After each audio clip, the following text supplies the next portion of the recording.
What is kettle corn and why is it so tasty? Today we are going to find out and make a lot of kettle corn along the way.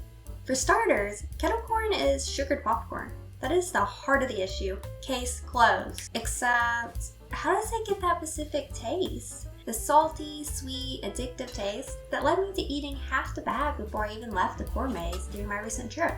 It's a fall and fair tradition that I support, being a popcorn fiend myself. To figure out what kettle corn is, we need to make it. The first step is to mix up the oil, white sugar, and popcorn kernels. I was expecting the sugar to dissolve or something. I really wasn't sure if I did this part right, but it ended up being good. So I'm thinking it's supposed to look very granular at this stage. After I mixed everything together, I turned the stove up to 8 because I do not want to wait for it to heat up. Once the mixture started sizzling, I turned it down to 6.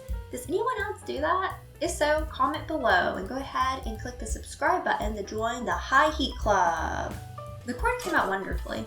The sugar created a coating around it when it caramelized. It looks good, and I can't believe how easy it was to actually make it the whole time. I'm going to store this here for now and start on my next batch. I read that if you use brown sugar, then it has a different taste. So we're gonna have to try the brown sugar too. So I didn't clean out the pan, but it's all good because the brown sugar has a stronger flavor than the white sugar, so we're good. I mixed it all up and turned it on high, and then turned it down again. I took a spoon and scraped the bottom of the pot. Both batches were sticking really bad, so I risked opening the lid to stir it this time, which is not particularly safe to do, so I wouldn't recommend anyone do that. But also, it kind of helped. The brown sugar batch came out really nice. It's more caramel flavored and rich. I like this batch better, but they still tasted different than what I had from the corn maze.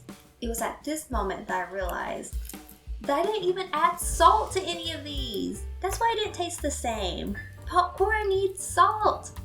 This was an easy fix, but then I realized an even bigger mistake. I used the wrong kernels. I made a whole video on kernels, made a note on what kernels to use, and then I forgot after setting everything up. So I had to make a third batch.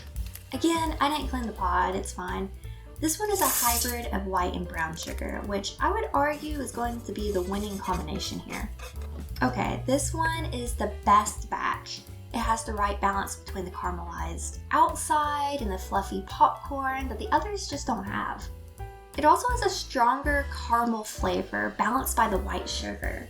When I make this again, I'm going to use mushroom kernels, brown sugar, and white sugar.